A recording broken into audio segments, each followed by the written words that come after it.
Um total de 9.499 casos positivos acumulados de Covid-19. Infectados com Covid-19 em isolamento institucional na localidade de Almada, em São Filipe Fogo, reclamam do espaço, horário de alimentação e falta de assistência, principalmente à noite.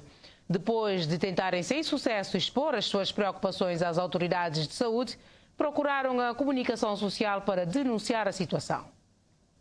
O vídeo foi enviado por um grupo de jovens que se encontram em isolamento institucional na localidade de Almada, norte do município de São Filipe Fogo. Alguns até já completaram 10 dias, outros estão perto disso. Procuraram a comunicação social para denunciar algumas situações com as quais não concordam, a começar pelo horário das refeições. Não tem pessoas idosas ali, não tem crianças ali, nenhum cada comer na hora. Imagina, café também, vou pôr para 10 horas. É que assim, almoçar também 2 horas. E jantar também, vou pôr para 11 horas de noite, talvez 10 horas de noite. A maioria dos que estão isolados são assintomáticos, mas a doença não se manifesta igual em todos, principalmente nos idosos. Por isso, exigem a presença regular de médicos no local. Mas, por exemplo, ontem não tinha mãe para tio de poder, sentir mal, que tem um viatura disponível, que é para levar para o hospital, que a enfermeira que está ali, é que tem uma autoridade de comunica, por exemplo, para a ambulância, para tomar para ela tem que comunica para a doutora, para estar bem ali, para bem de uma ambulância, para conseguir tomar ali para levar para o hospital. Já se sabe, esta foi a última região sanitária a registrar casos confirmados. Carlinhos diz não entender o porquê das autoridades não terem preparado melhor o espaço que iria acolher os infectados pelo Covid-19. A situação de Covid tem exigido higiene tanto pessoal quanto a local onde está alojado. Ele não te conviver com plantas, não te conviver com páginas, nos meios, e pragas, e cafanhoto, até mangra, não te sentar, não te conviver, mesmo com distanciamento, não tem que te conviver com mangra, que você está morrendo, todos morrendo. No fim, reclamam também da atuação das autoridades e deixam um conselho a todos. E também a tudo famílias, que se membros de família testa positivo, que se cria condições nas suas casas, que se fazer adaptações suficientes para se cuidar dessas famílias na casa. Que vale a pena, deixa essas famílias mesmo armadas.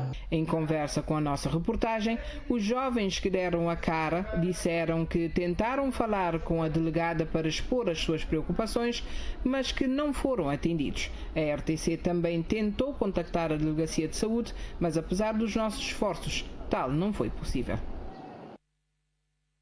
São Vicente também continua a somar casos positivos de Covid-19. O delegado de saúde reconhece que a situação é complicada e pede a colaboração da população.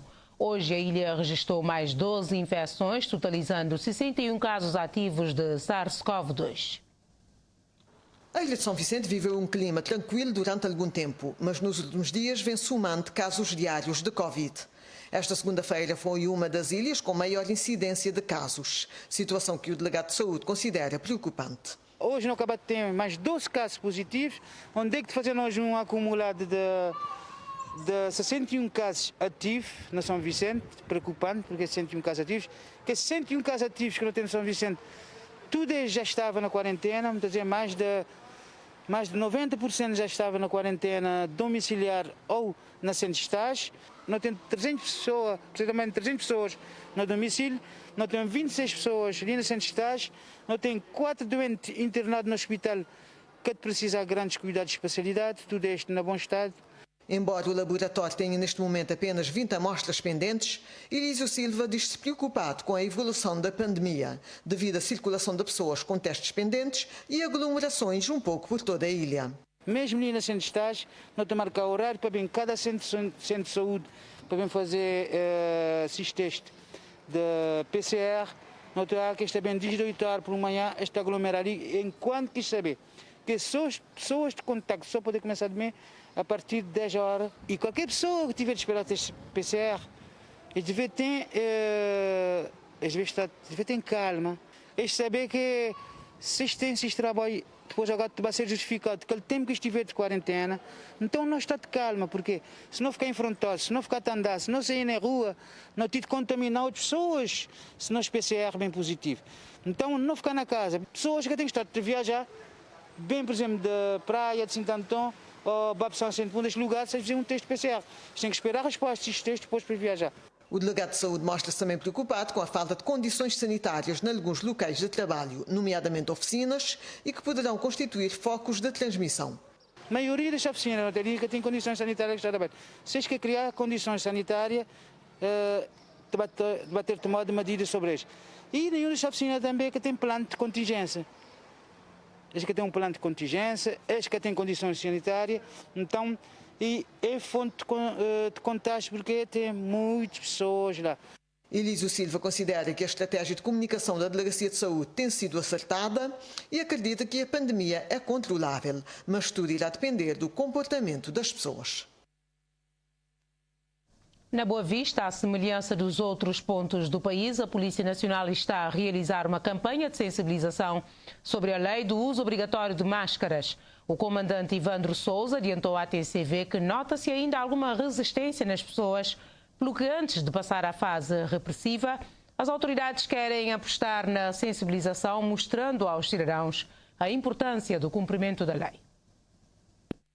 A Polícia Nacional está no terreno a realizar uma campanha de sensibilização sobre o uso obrigatório de máscara na via pública. Os agentes policiais estiveram concentrados na cidade de Salrei, no bairro de Boa Esperança. Encontramos Edna, conhecida por Sul, que diz estar ciente da lei. Ainda comprou máscara 150, mim tem 4 filhos para comprar para a escola. Ainda comprou 4 máscaras ainda na escola, 2 máscaras de cara na liceu. Tem um na liceu, tem um na escola nova, tem um na escola ali na bairro. Ainda comprou 3 máscaras de aquele 150, mas hoje que está usando, porque ele nunca pode usar aqui o tempo com ele. Porque ele é descartável para o lixo. Agora, o que não tem máscara, obrigatório, sim, é não dever, gosta de direito para não andar, só com máscara. Mas também máscara que vem Cabo Verde é para vender, não. Sobre a lei do uso obrigatório de máscara em Cabo Verde, numa primeira fase a Polícia Nacional vai sensibilizar as pessoas da necessidade do uso das máscaras. O comandante da esquadra policial adiantou que em breve vão passar para a fase repressiva. Evandro Sousa sublinhou que ainda há pessoas que teimam em não cumprir a lei. Ainda nota-se um pouco de resistência nas pessoas, embora são poucas, e a maior parte já tem a noção de que devem usar máscara na via pública.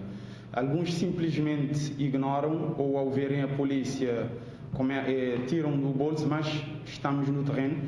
Vamos começar a aplicar coimas às pessoas mais resistentes. E no terreno, no bairro de Boa Esperança, constatamos algumas resistências. Máscara tem para ninguém para ela. Ou seja, segundo lei, é obrigatório o uso de máscara na via pública. Você tem conhecimento? Sabe? Você tem conhecimento? Mas a mim tem conhecimento, uma máscara que tem para ninguém de para elas. Para morrer curatório, tudo está mais. Ok. O coronavírus. A mim cada utiliza máscara. Não tem risco. Campanha de sensibilização para mostrar aos cidadãos a importância do cumprimento da medida contra a propagação de Covid-19. Nos próximos dias, os agentes da Polícia Nacional vão levar a campanha aos povoados do interior.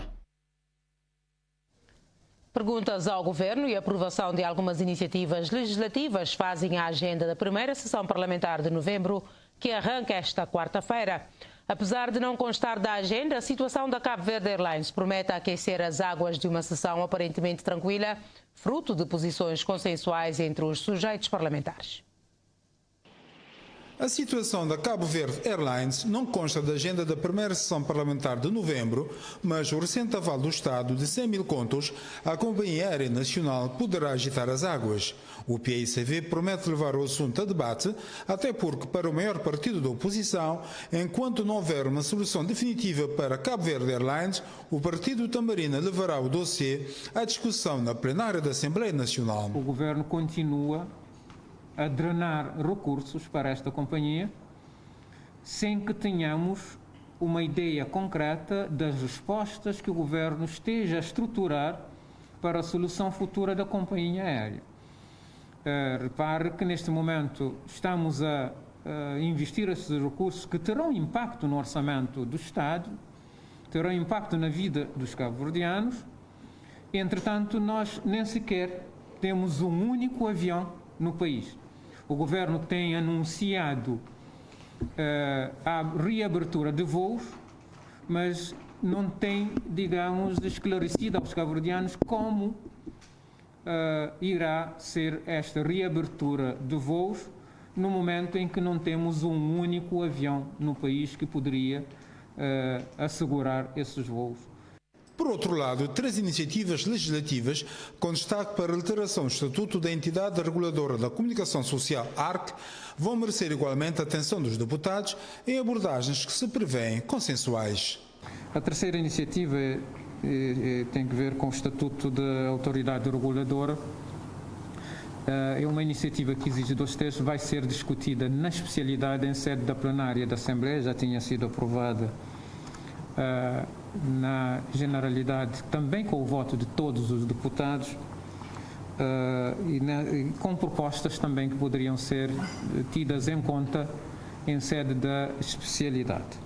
Por último, como vem sendo prática, também a rúbrica Perguntas ao Governo constará da agenda da primeira sessão parlamentar de novembro. O grupo parlamentar do MPD diz-se preparado para debater o dossiê Cabo Verde Airlines, mas justifica o aval de 100 mil contos com a necessidade de se pagar os salários em atraso. Para Filomena Gonçalves, um dos pontos altos da sessão plenária será o enfoque nos ganhos da preservação do património histórico-religioso e do Centro Nacional de Artes, Artesanato e Design em São Vicente. Para o MPD será sempre uma boa oportunidade de falar-se da Cabo Verde Airlines, mas desde já vai justificando o aval de 100 mil contos à Companhia Aérea Nacional com a necessidade de se reforçar a tesouraria para satisfazer imperativos de pagar salários. E há que ressalvar que o aval foi dado porque Cabo CVA, não obstante, por causa da pandemia, não se está a conseguir realizar voos, tem compromissos. Um dos compromissos fundamentais são os salários que têm de ser pagos. Portanto, e não só, não é? Nós sabemos que, não obstante os aviões não estarem a operar, há responsabilidades que têm de ser acudidos. E é neste sentido que, portanto, o Governo fez muito bem e avançou com o aval. Para o grupo parlamentar do partido que sustenta o governo, um dos pontos altos da sessão será ouvir o Ministro da Cultura e das Indústrias Criativas dar conta do trabalho que se faz na preservação dos monumentos e sítios histórico-religiosos e do CNAD, Centro Nacional de Arte, Artesanato e Design de São Vicente, entre outros ganhos inequívocos da valorização da nossa memória coletiva enquanto povo. As obras de restauração das igrejas seculares, como a Igreja da Nossa Senhora do Rosário da Ribeira Grande da Ilha de Santiago, a Igreja de Alcatraz em São Domingos, a Igreja de Santiago Maior e a restauração do Museu da Resistência em Chumbon, no Tarrafal de Santiago, acrescentam valor ao património material da Ilha de Santiago e de Cabo Verde. Poderei citar outras obras na Ilha de Santiago, como a Igreja de Santa Catarina, de Flamengos e nas outras ilhas. Outras obras no setor da indústria criativa que acrescentam valor para termos uma marca de Made em Cabo Verde é o de Centro Nacional de Arte, Artesanato e Design em São Vicente. De realçar ainda que, dentre as iniciativas legislativas desta sessão parlamentar, consta a alteração do Estatuto da ARC, Entidade Reguladora da Comunicação Social. O presidente da Federação Cabo-Verdiana de Handebol denunciou esta tarde o que considera ser uma falta de respeito do Centro Comum de Visto para com Cabo Verde. Perante a recusa de visto a 3 atletas cabo-verdianos, Nelson Martins aponta o dedo a uma suposta responsável do Centro Comum de Vistos que desde o início do processo mostrou-se arrogante e pouco cortês com a equipa da Federação.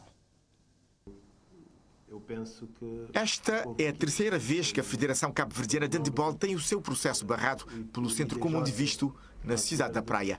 É que este centro acaba de recusar vistos a 3 atletas cabo-verdianos residentes que iriam participar de 2 a 8 de novembro no estágio da Seleção Nacional de Handebol em Portugal. tudo com os olhos postos no Mundial do Egito 2021. Para o presidente da Federação Cabo-Verdiana de Handebol, tudo foi preparado com a devida antecedência, mas o processo desta federação encontrou desde o início animosidade por parte de uma suposta responsável do Centro Comum de Visto. Este processo de recusa de visto teve influência direta da pessoa responsável no Centro Comum de Visto, que logo cedo mostrou sua animosidade perante os atletas, perante o grupo, tratou esse pedido caso a caso, ou seja, de forma individual, sendo que foi um pedido coletivo para parte de uma delegação, para mais de 6 pessoas, e, portanto, ela desde o início mostrou essa animosidade para com o grupo, não sendo cortês, pondo em causa o processo, dizendo que, apesar de ter sido informada que trata-se de uma missão oficial, dizendo que quem define se uma missão é oficial ou não é o governo de Cabo Verde, mas sim o Centro Comum de Visto, mostrou arrogância, mostrou prepotência. Uma recusa de visto que acontece apesar do envolvimento direto do governo na figura do Ministro de Estado e do Desporto e após reunião com o embaixador de Portugal em Cabo Verde. Nelson Martins aponta ainda o fato da Federação ter pedido os vistos de forma oficial e o Centro Comum ter respondido de forma informal a cada um dos atletas em questão e com uma alegação que não convence. Nós mandamos uma nota oficial para dar entrada no processo, mas nós não recebemos uma nota oficial com a resposta do processo. Eu só ouvi dizer que alegaram que o alojamento que apresentamos não era fiável, mas o alojamento era igual para o treinador adjunto que recebeu o visto e para o dirigente da federação que recebeu o visto. Só não era fiável para esses 3 atletas e um secretário técnico que estava também inscrito neste processo. Portanto, é uma coisa que sinceramente não percebemos. Se o alojamento é igual, como é que um é fiável e recebe o visto, dos outros não é fiável e não recebe o visto? Por isso, Nelson Martins considera a postura do Centro Comum de Visto uma falta de respeito para com Cabo Verde e seu povo. A ilação que se tira é uma só. Não tem respeito pelo país e pelo povo cabo-verdiano, porque os atletas vão para a seleção de Cabo Verde. Foi um processo onde se envolveu instituições sérias,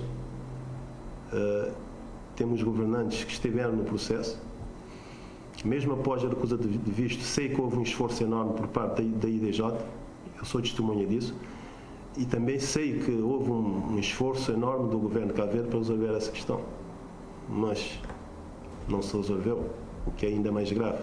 Questionado por que é que a Federação insiste em fazer estágio em Portugal com todos os obstáculos que se têm criado na obtenção de visto, Nelson Martins responde que o grosso da caravana reside em Portugal e que, por razões financeiras, não se tem optado por estágio em outras paragens. O presidente da Federação Cabo-Verdiana de Handebol afirma que não vai deixar este caso morrer e vai continuar a denunciar a humilhação a que os cabo-verdianos estão sujeitos no Centro Comum de Vistos na cidade da Praia.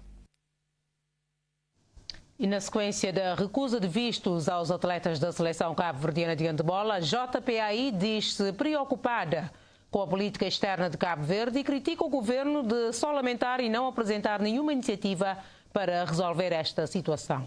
Fidel de Pina lembra o facto de o governo ter aprovado no Parlamento a isenção de vistos de entrada em Cabo Verde aos europeus, ignorando os princípios basilares que sempre nortearam a diplomacia cabo-verdiana.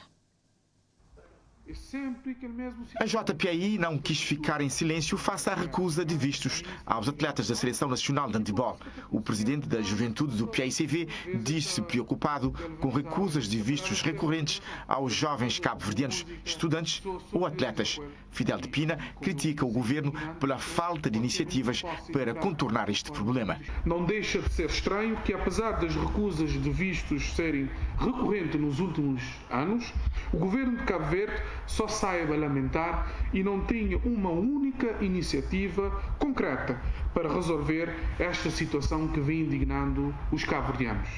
É que esse mesmo governo, quem com pouca circunstância fez aprovar na Assembleia Nacional a isenção de vistos de entrada em Cabo Verde, ignorando princípios basilares, como sempre nós assumimos, na nossa diplomacia e política externa, como sendo a dignidade e a reciprocidade.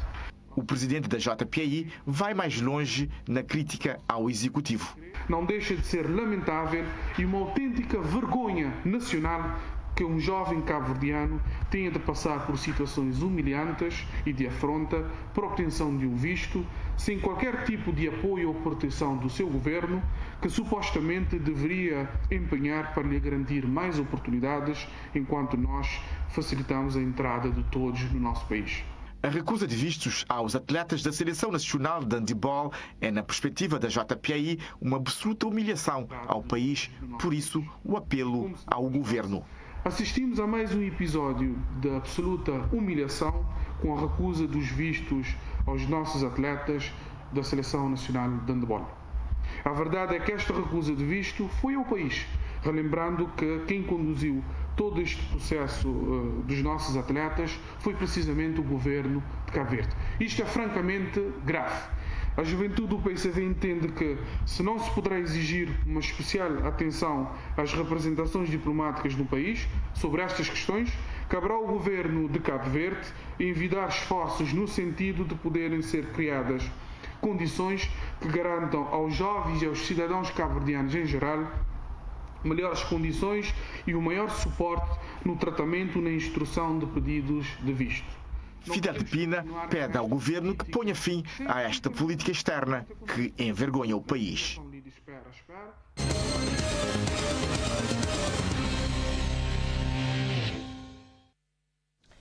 Jorge Carlos Fonseca, Presidente da República, recebeu esta tarde 2 cartas credenciais dos embaixadores da Finlândia e da Alemanha, após a apresentação formal da carta credencial à nova embaixadora da Finlândia em Cabo Verde, Sati Suikari-Kleven, e o Presidente da República, Jorge Carlos Fonseca, trocaram impressões sobre algumas áreas de cooperação, sobretudo no domínio das energias renováveis, economia e turismo, áreas em que a nova representante da Finlândia em Cabo Verde diz haver fortes possibilidades de reforço da cooperação com o nosso país.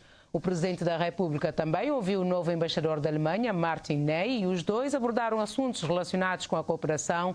O novo coronavírus e as eleições também fizeram parte do pequeno tete-a-tete entre o chefe de Estado e o novo embaixador da Alemanha em Cabo Verde.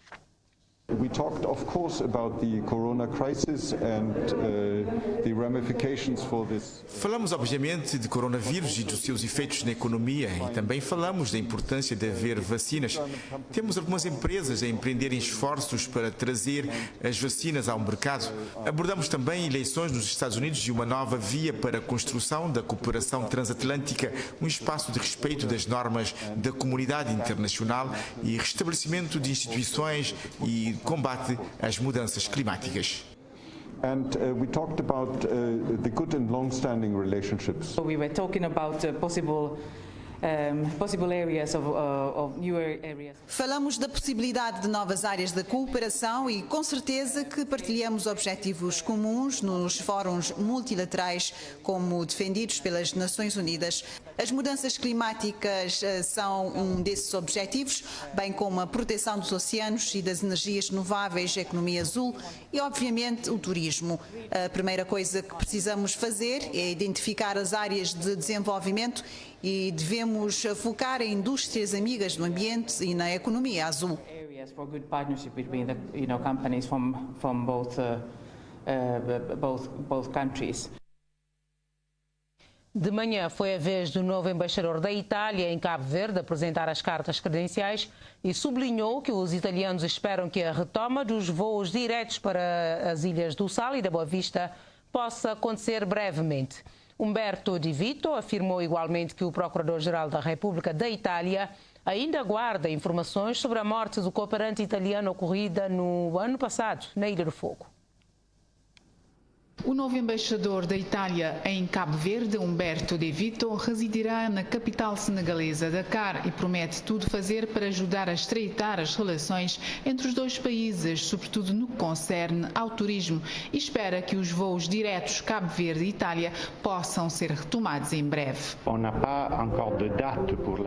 Ainda não se tem uma data para a retoma dos voos diretos entre a Itália e as ilhas turísticas do Sal e da Boa Vista, apesar da solicitação informação que as autoridades italianas já receberam nesse sentido, mas espero que no início de 2021 tal seja possível, porque os italianos gostam muito de Cabo Verde, gostam da beleza das vossas ilhas, sobretudo do sal e da Boa Vista, e brevemente poderá haver progressos neste concernente. Espero que haverá progressos a cet égard. Diz Humberto de Vito, que espera que depois da pandemia as relações empresariais possam também ser incrementadas e quer também ver avanços na investigação sobre a morte de um cooperante italiano no ano passado, na Ilha do Fogo. Diz confiar nas autoridades judiciais cabo-verdianas para se esclarecer o caso, mas sublinha que o Procurador-Geral da República em Roma ainda guarda informações sobre o assunto. Uns chegam, outros partem. Depois de uma missão diplomática de 4 anos em Cabo Verde, o embaixador da República Federativa do Brasil apresentou esta tarde os cumprimentos de despedida ao presidente da Assembleia Nacional. Jorge Carlos Leitão agradeceu a Jorge Santos pelo apoio e acolhimento que sempre teve na Casa do Povo. É o fim de uma missão de 4 anos a fortalecer as relações de amizade e cooperação entre as repúblicas de Cabo Verde e Federativa do Brasil. Momento que levou o embaixador José Carlos Leitão a deslocar-se ao Palácio da Assembleia Nacional para despedir-se e agradecer ao presidente Jorge Santos pelo apoio e acolhimento que sempre teve nesta casa. Vim agradecer, né? Hora de baia para isso, para agradecer o apoio de 4 anos de excelente acolhida que sempre tive na Assembleia, e não só na Assembleia como instituição, mas nele pessoalmente, sempre um interlocutor muito válido, muito atento.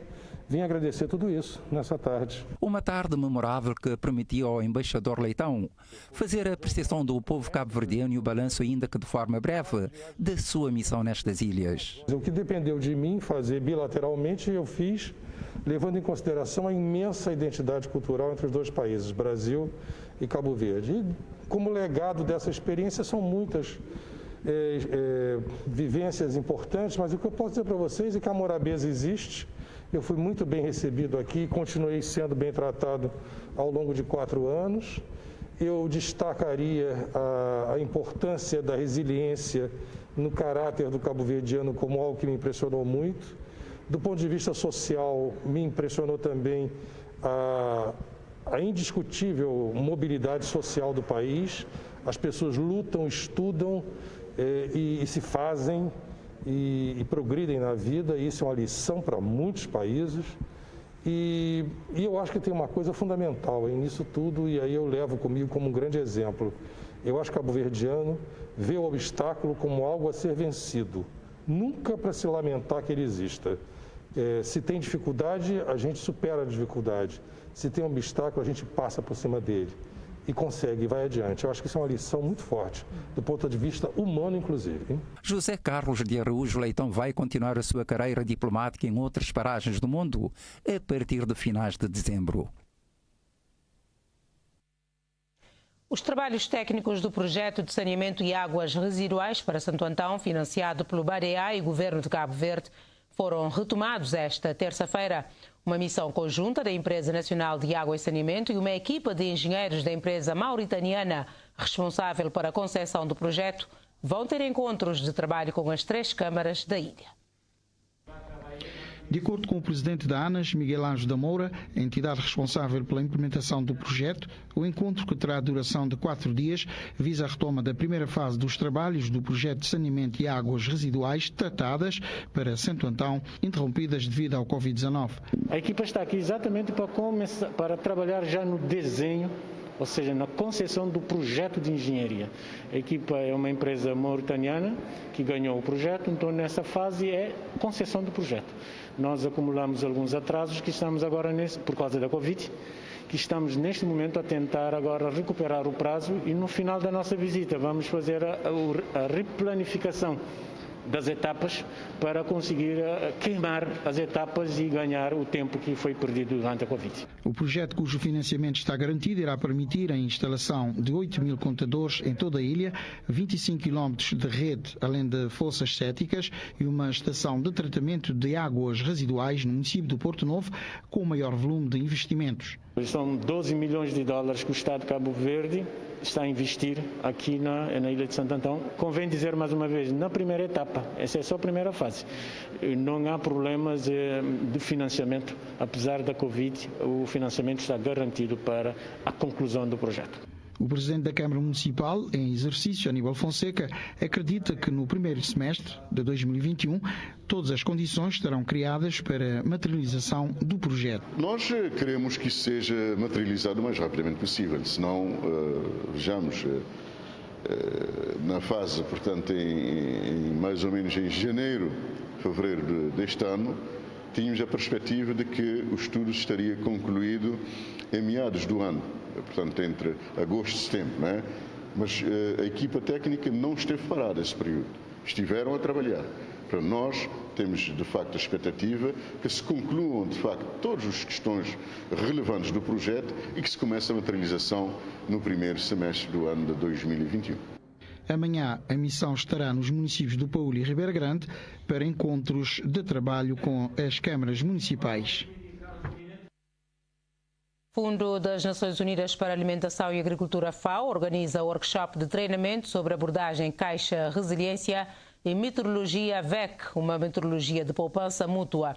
Segundo a assistente do representante da FAO para a área programa, Kátia Neves, a sessão de treinamento destina-se aos facilitadores dos campos escola, no âmbito do projeto Reforço da Resiliência dos Agropastores vulneráveis na Ilha de Santiago, através da abordagem de Caixa Resiliência. A abordagem de Caixa Resiliência está voltada para pequenos produtores organizados, principalmente mulheres. O workshop decorre através da plataforma Zoom. O ICEG está a apostar na planificação para melhor seguir as políticas de género em Cabo Verde. É neste sentido que realizou hoje, através da plataforma Zoom, uma formação da Comissão Interministerial de Género para reforçar as suas competências, nomeadamente no segmento da implementação das medidas sensíveis ao género, do Plano de Desenvolvimento Sustentável e Programa de cada setor. A transversalização da abordagem de género tem sido a grande bandeira do ICIEG, daí que cada setor deve assumir a sua responsabilidade. Assim entende a presidente do Instituto Cabo-Verdiano para a Igualdade e o Cuidado do Género, que aposta na planificação para o melhor segmento das políticas de género em Cabo Verde. Neste sentido, foi iniciada hoje uma formação via Zoom com todos os membros da Comissão Interministerial de Género. O Comitê Interministerial para a Abordagem de Género foi criado no ano passado. O comitê é composto por representantes de todos os ministérios de Cabo Verde e também da Associação de Mulheres Deficientes, da Associação LGBTI, também por CIGEF. E qual é a missão? A missão é acompanhar, seguir e medir a implementação das políticas públicas de igualdade de género em cada setor e, nomeadamente, no Plano de Desenvolvimento Sustentável. E o que é que nós fazemos é dar cada vez mais formação a esses técnicos, a ponto de seguir as políticas públicas que estão a ser traçadas, desenhar um plano de atividades, desenhar um relatório e traçar metas com o intuito de impactar as políticas públicas de igualdade de género. Segundo Rosana Almeida, esta formação é mais um passo na consolidação dos ganhos alcançados pelo ICIEG. Temos o VBG a diminuir. Temos a igualdade de género que vai ser introduzida no ensino secundário do país, que para nós é um grande ganho. Temos uma diminuição de 11% da violência baseada no género em Cabo Verde. Hoje já temos casas de abrigo, já temos igualdade de género no ensino secundário, já temos igualdade de género na formação profissional, mas sobretudo repare que o grande ganho, e em pouco tempo, de uma forma bem articulada, está a nível da participação política. A formação conta com participação de altos pontos focais de todos os ministérios do país e é ministrada por uma especialista nas questões do género em Cabo Verde, Clara Barros, a partir de Lisboa. Esta ação formativa está dividida em duas fases. A primeira termina na quinta-feira e a segunda vai de 17 a 19 de novembro.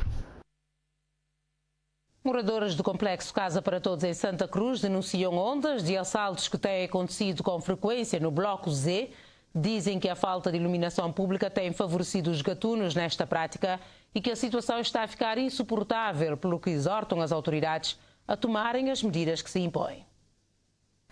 Os moradores do Bloco Z do empreendimento habitacional Casa para Todos no município de Santa Cruz dizem-se viver num clima de terror perpetuado por vândalos que têm aproveitado da inexistência de iluminação pública para praticar assaltos. Desde e 7 anos, mas nunca tem luz para a lado de trás. Não há só luz para frente. Mas nós que moramos no bloco atrás, não está perigo, não está passando perigo. A Mili, quando que me dá do caso bonde, logo que alguém pensei, escorre isso com dentro daquela casa grande ali. Já tem uns 2 semanas que Manuel Mendonça, ele que rua ali, e saiu dentro de 5 e tal. Ele estava a fazer exercício físico e foi assaltado. E hoje está lá no lugar operatório. Por várias vezes já tentaram resolver a situação junto das autoridades competentes, mas até então não há uma solução à vista. Mim pessoalmente não sei, vai ter letra, vai pedir Norberto fala, não mas que lá, mera para FH incluir nesses projetos quando está fazendo casa ali. Então, mas que tem nada a ver com ele. Realçam que, apesar dos agentes da Polícia Nacional efetuarem rondas com frequência, os meliantes não se intimidam e aproveitam da vulnerabilidade do espaço para importunar os moradores. A polícia todo dia está fazendo ronda de mães. A polícia não está fazendo nada com isso. O apelo dos moradores é para que o problema seja resolvido em breve, no sentido de evitar males maiores. Ali se junta tudo no tapela, tudo aquilo que é autoridade, que também faz aquilo lá, para bem pôr a eletricidade para trás, para nos sentir mais seguro, para nós e para nossos filhos. E nós tudo, de para tudo, nos aclama as entidades mais superiores para bem pôr no corrente de luz, naquela parte. Por favor. Contactada, a Câmara de Santa Cruz frisa que o problema da iluminação pública no condomínio Casa para Todos é uma situação que ultrapassa a alçada da idilidade, mas, no entanto, a Presidente substituta avançou que a Câmara Municipal está a trabalhar em conjunto com a Eletra para uma solução provisória para a colocação de postes nos arredores da estrada do Bloco Z. Intervalo neste jornal, voltamos dentro de instantes com outras notícias. Até já.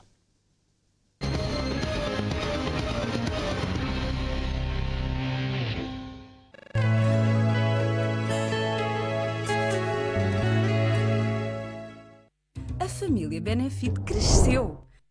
Chegou Benefit Meio Gordo, um leite com toda a qualidade Benefit para oferecer ainda mais sabor e nutrição à sua família. Benefit, sabor de uma vida melhor. Os pais encarregados de educação têm um papel fundamental para que este regresso às aulas aconteça com toda a segurança. Para evitar o contágio e a propagação da Covid-19, não se esqueça: ensine a criança a respeitar o distanciamento social, a desinfetar ou lavar as mãos frequentemente, a usar corretamente a máscara e a não partilhar a máscara usada, o lanche ou o material escolar com os colegas. Em caso de sintomas de Covid-19, a criança deve ficar em casa. Informe a escola e a Delegacia de Saúde local. Com a ajuda de todos, o regresso às aulas será em segurança. Ministério da Educação, Governo de Cabo Verde, a trabalhar para todos.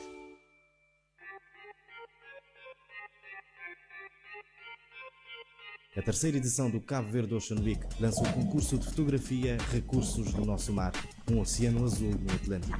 Inscrições abertas a partir do dia 28 de outubro. Para mais informações, info.cvo@gmail.com ou página do Facebook.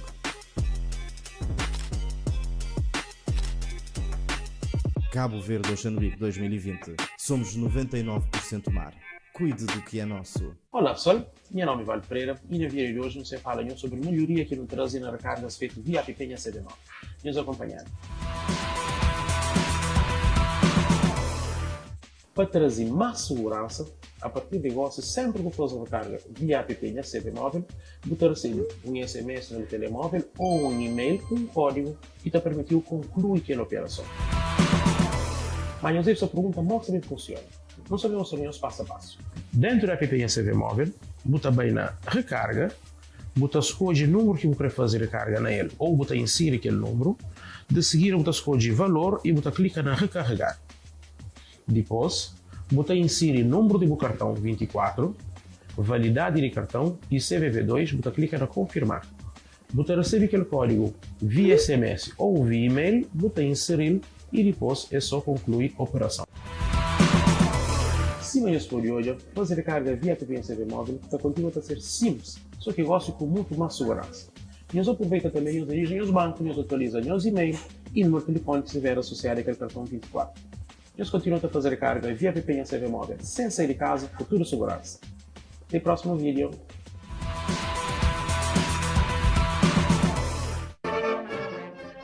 Aviso.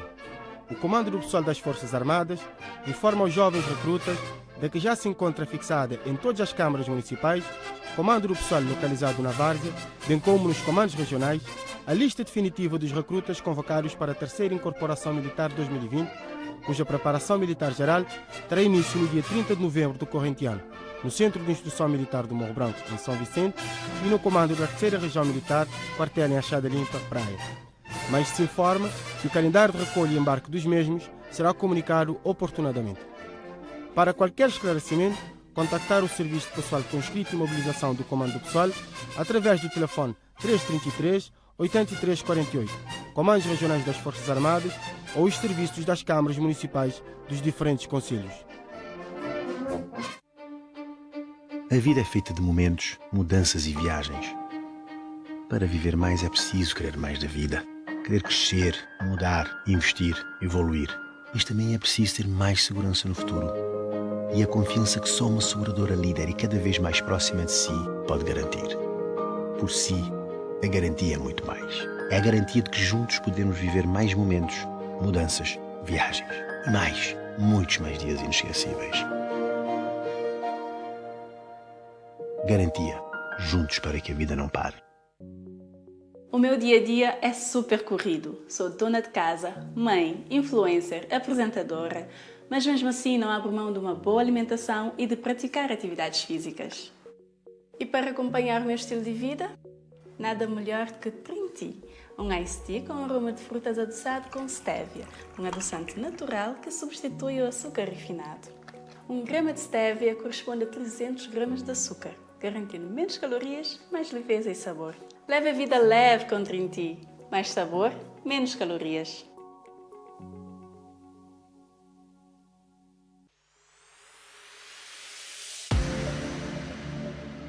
Vivemos em tempos de incertezas. O ano de 2020 fica marcado pelo contexto da pandemia que obrigou o mundo a reinventar-se.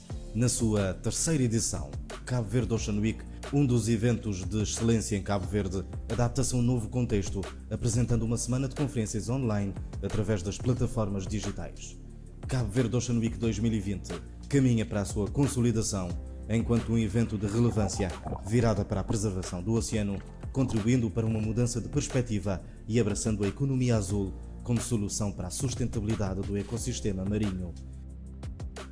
Mantenha-se online e acompanhe o Cabo Verde Ocean Week 2020 de 16 a 20 de novembro. Somos 99% mar. Cuide do que é nosso.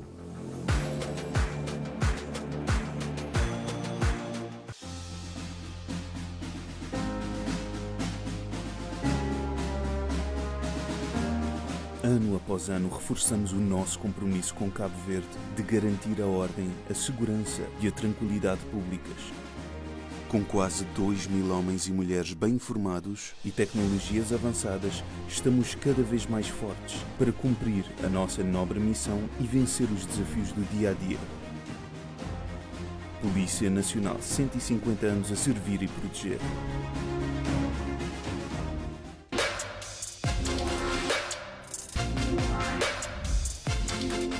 O projeto Reinventa é, portanto, este unir de esforços para apelar à juventude, apelar aos empreendedores a apresentarem soluções para as novas necessidades no setor do turismo, designadamente nos setores do alojamento e da restauração.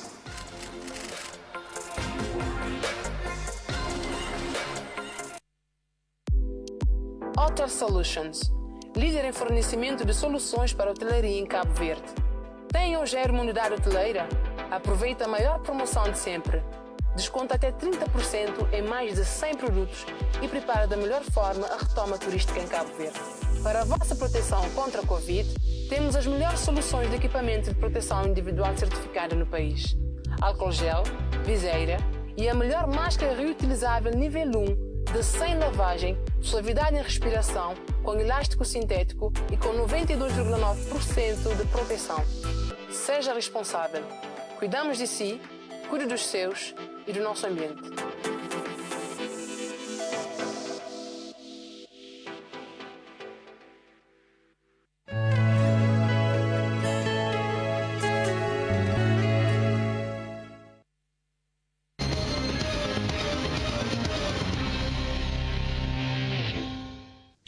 Jornal da Noite Internacionais. Portugal ultrapassou hoje as 3.000 mortes por Covid-19, tendo registrado nas últimas 24 horas mais 62 vítimas mortais e 3.817 infectados.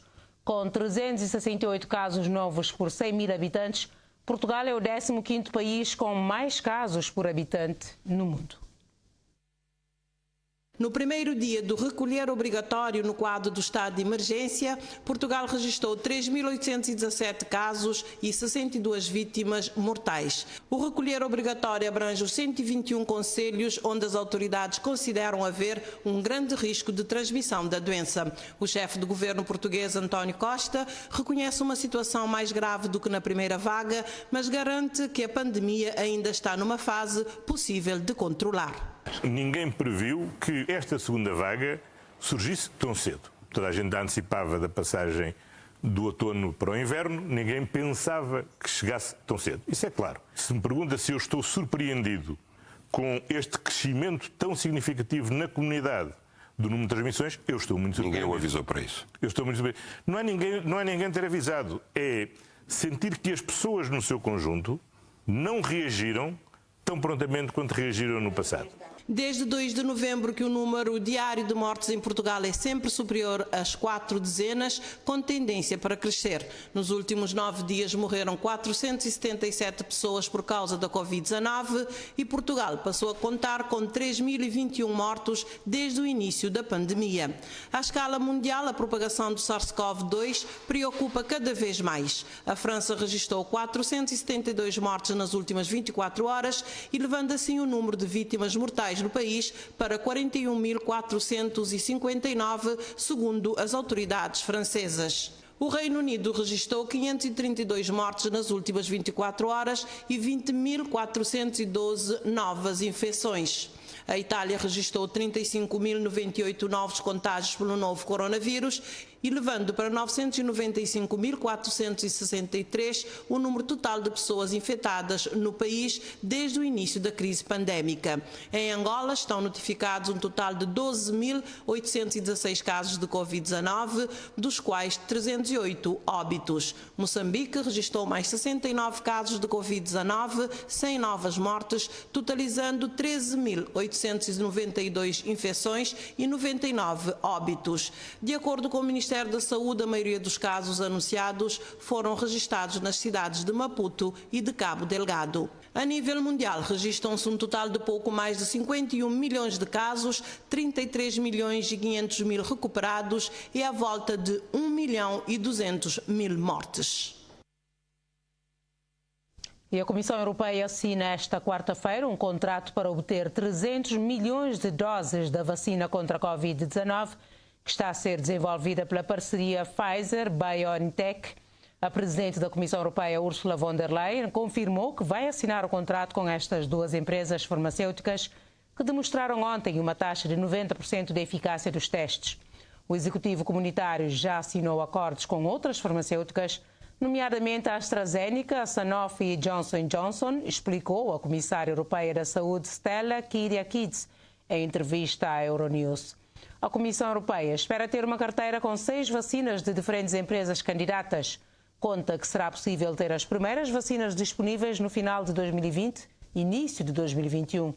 Apesar da Comissão Europeia centralizar esta negociação em nome dos 27 Estados-membros, membros, alguns países estão em contato com outros fornecedores. É o caso da Hungria, que negocia com a Rússia e a China, cujas vacinas estão a ser desenvolvidas com base em normas diferentes das europeias. O presidente de Angola diz que a imagem externa do país melhorou significativamente, fruto da seriedade das políticas em curso. João Lourenço afirmou que a corrupção, o nepotismo e o compadrio já não têm vez em Angola, país que completa amanhã, dia 11, 45 anos de independência.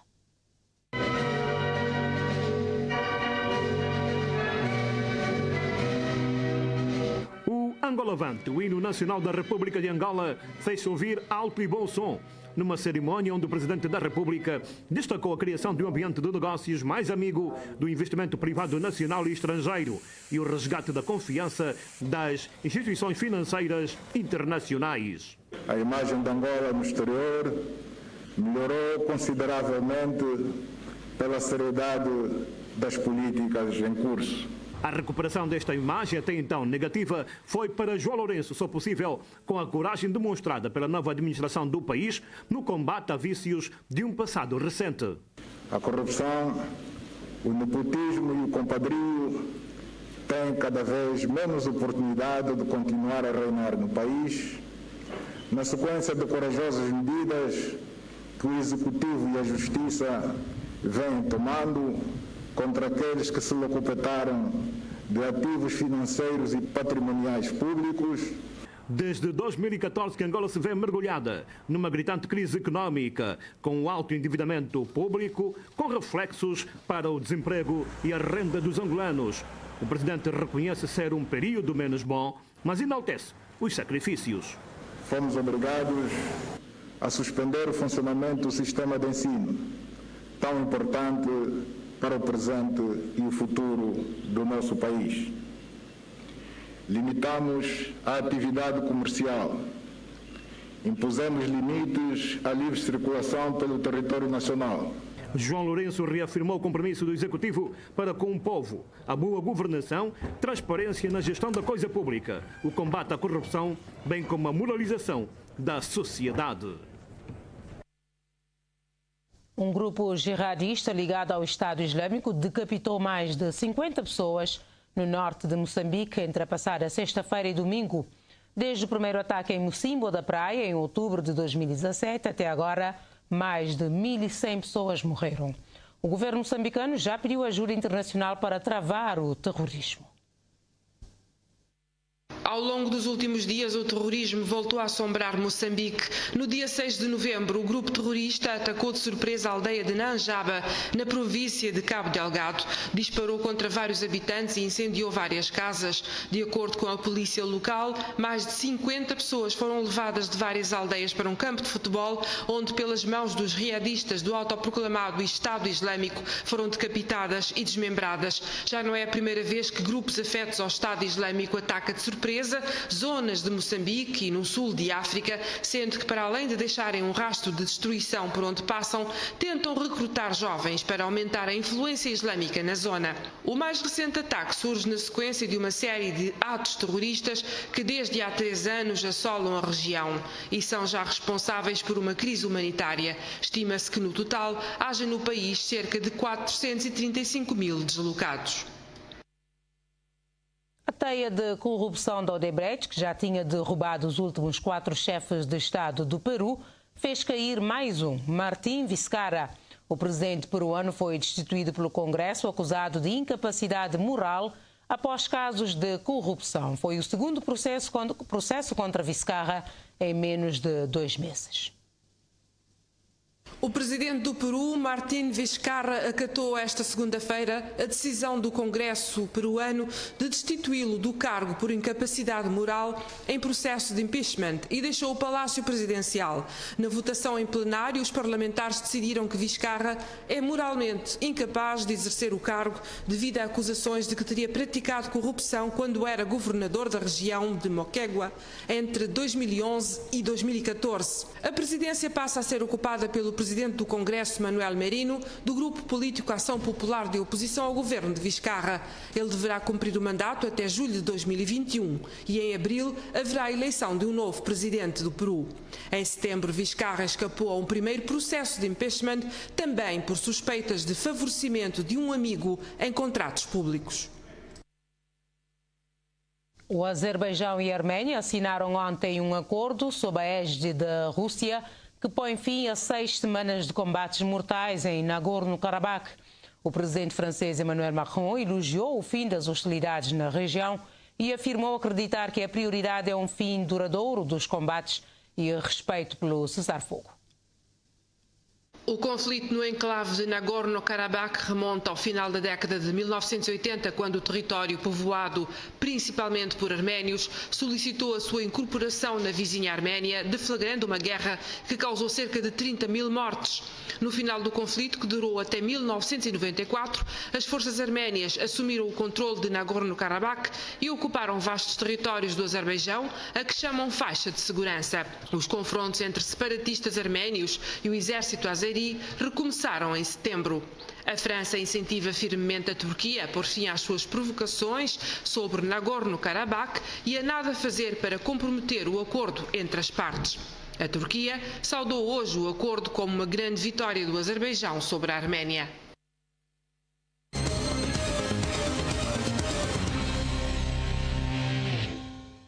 A Federação Cabo-Verdiana de Pessoas com Deficiência, FECAD, entregou esta terça-feira certificados de acessibilidade a instituições que, por iniciativa própria, adotaram políticas de acessibilidade. Acerere é o nome deste projeto que visa tornar o património cultural de Cabo Verde acessível a pessoas com deficiência.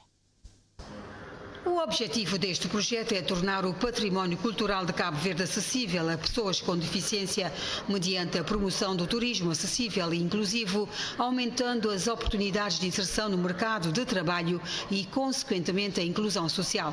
Além dos certificados de acessibilidade, serão também entregues um autocolante que será colocado à entrada das instituições para que se reconheça a acessibilidade.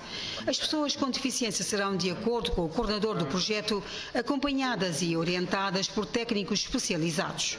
A intenção da FECAD é fazer com que as instituições sejam, tanto a nível nacional e internacional, reconhecido para acesso a trabalho feito a nível de acessibilidade, no também trabalho junto de Direção-Geral do Turismo e também de agências de viagem, no sentido de criar um link de acesso àquelas instituições que foi premiado, para dar visibilidade tanto a nível nacional e internacional. Que as instituições que nos convidam para fazer o lançamento desse certificado é 8 que está presente hoje, é Caixa Econômica, INPS, IMPAR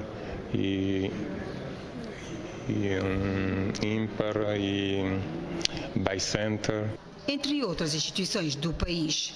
Já para Marcelino Monteiro, presidente substituto da ADVIC, trata-se de uma iniciativa de reconhecimento das empresas que, por iniciativa própria, fizeram com que os seus serviços ficassem acessíveis às pessoas com deficiência.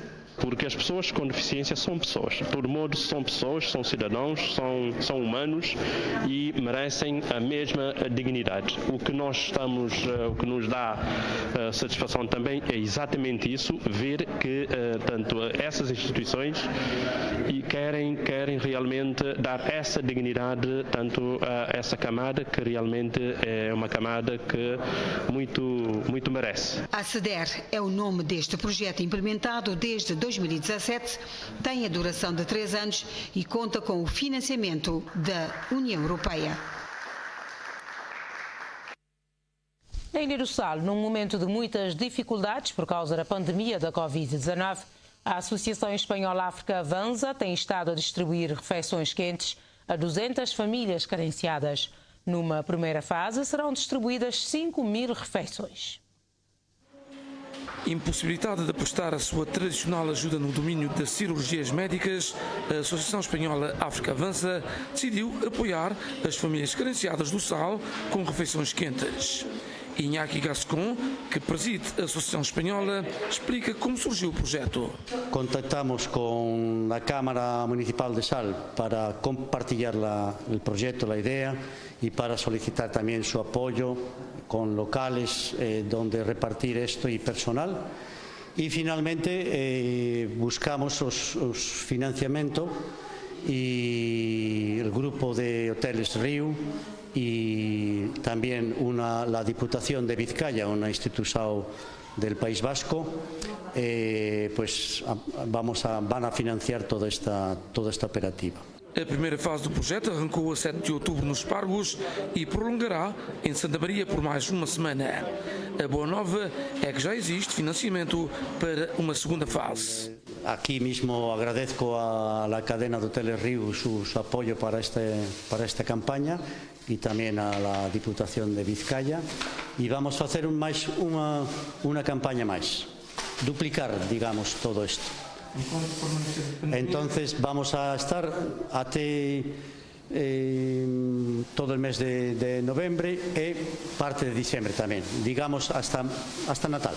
Diariamente são distribuídas refeições quentes, cujo menu varia entre arroz com todos, pratos de peixe e carne, feijoada e cachupa, para além de frutas e pães. Depois de 7 meses encerrados por imposição da pandemia da Covid-19, os ginásios na praia voltaram a abrir as portas. Entre regras apertadas de higiene e de gestão do espaço, os responsáveis procuram devolver a confiança aos clientes e mostrar que é possível regressar à boa forma em segurança. Depois de 7 meses encerrados, os ginásios reabrem as portas. O artista do Martas, por exemplo, não quis perder tempo e logo à primeira hora do dia veio treinar. Um alívio mesmo para não voltar ali, sabendo que 7 meses mais ou menos, nunca apanhei esse treino ali. Nos senti um bocado desmotivado, nós que gosta de treino, que gosta de ter um corpo fixe, sabendo que ginásio é um lugar que não tem treino, não só, também, sabendo que exercício físico, não só procura também a saúde também. Mesmo ao lado e respeitando o distanciamento social, Zé revelou que tinha saudades. Não retoma de ginásio, como óbvio, o mundo é parar, aquele ritmo que está, mas pouco a pouco, com a ajuda de matas, está bem. Ali logo na entrada, eu tenho que dar paño álcool gel para desinfetar. E nós tudo hora que está na máquina, tem que desinfetar a máquina antes de entrar. Já que é necessário para não bater mais balão, para mostrar aquela que é outra solução. Chegar a este dia obrigou a muito trabalho de casa. Aqui na Academia Corpore tudo foi pensado em detalhes para receber os clientes em segurança. Não fazer tudo que está previsto naquele novo decreto-lei e, por forma também, garante segurança de tudo utentes que vêm para a Corpore. E não acredita, mas já temos nosso plano também de contingência, tudo isso, para dar resposta caso aconteça algum caso de suspeito de Covid dentro de Corpore. Nesse momento ainda nunca começa com aulas de grupo, mas já não tem plano para isso, tendo em conta que o decreto-lei está 2 metros quadrados por pessoa. Graças a Deus na ginásio Corpore não tem espaço para isso. No Sal Fitness, situado no coração de Palmarejo, o álcool gel logo à entrada e em cada um dos 3 pisos o limite máximo de pessoas é de 15 por hora. Um distanciamento onde eu estou a cumprir muito mais que aquele 2 metros quadrados por cada pessoa. Obrigatório o uso de toalhas agora, higiene mais reforçado, nós temos pessoas na limpeza, do reforço da limpeza, do uso de álcool gel na entrada. Ginásios reabrem as portas. Entre regras apertadas de higiene e de gestão de espaço, os responsáveis procuram devolver aos clientes a confiança e mostrar que é possível regressar à boa forma em segurança. Vamos aos títulos deste jornal. São Filipe Fogo, com 50 dos 80 novos casos de Covid-19 registrados esta terça-feira no país, há um óbito em Santa Catarina de Santiago e 25 recuperados. Dossiê Cabo Verde Airlines promete aquecer a primeira sessão parlamentar de novembro, que arranca esta quarta-feira. Novo embaixador da Itália em Cabo Verde apresenta as cartas credenciais ao Presidente da República e diz que quer ver retomados os voos diretos entre os dois países. Federação Cabo-Verdiana de Handebol classifica a postura do Centro Comum de Vistos como falta de respeito para com Cabo Verde. Angola comemora amanhã 45 anos da independência. O presidente João Lourenço diz que a imagem externa do país melhorou significativamente, fruto da seriedade das políticas em curso. Regras apertadas de higiene e gestão de espaço na reabertura de ginásios na praia 7 meses depois.